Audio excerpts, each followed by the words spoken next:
parole aux associations.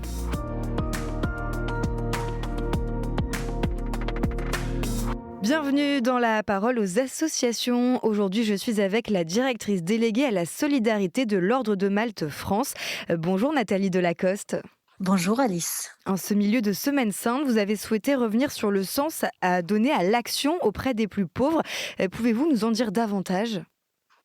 Oui, bien sûr Alice. En fait, ce jour, je vais citer Frédéric Ozanam. C'est un petit clin d'œil à nos amis de la Société Saint-Vincent-de-Paul avec qui nous venons de renforcer nos liens puisque nous avons signé une convention de partenariat.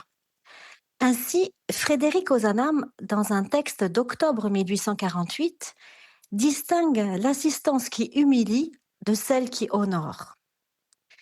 Je vais me permettre de le citer. L'assistance honore quand elle joint au pain qui nourrit, la visite qui console, le conseil qui éclaire, le serrement de main qui relève le courage abattu.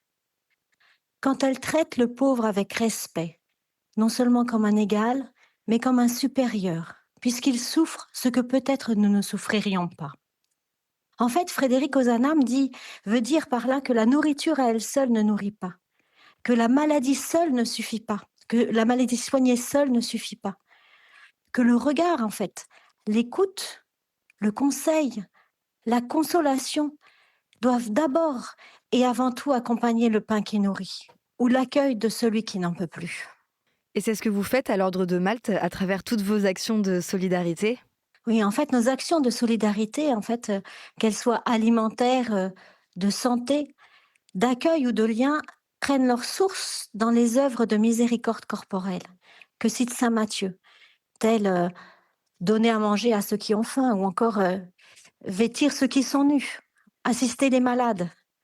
Mais en effet, ce n'est pas que cela. En fait, nous ne nous arrêtons pas au fait de soigner, par exemple. Nous considérons que le soin aux plus pauvres commence avant tout par l'attention, par l'accueil, le regard, l'écoute, la consolation. Puis, nous le soignons. Nous lui permettons de se laver, de se nourrir, de laver son linge. Nous considérons que chaque personne est unique dans sa globalité.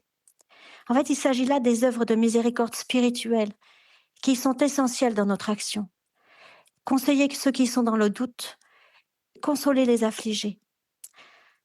Nos actions prennent donc aussi et avant tout leur source dans les œuvres de miséricorde spirituelle. En fait, c'est tout un programme. C'est la charité en acte, tout simplement. Merci beaucoup Nathalie Delacoste. Je rappelle que vous êtes directrice déléguée à la solidarité de l'Ordre de Malte France qu'on retrouve toutes les 2 semaines dans la parole aux associations. Merci pour ce beau partage en cette Semaine Sainte et à bientôt sur KTO Radio. Merci Alice, à bientôt. La parole aux associations.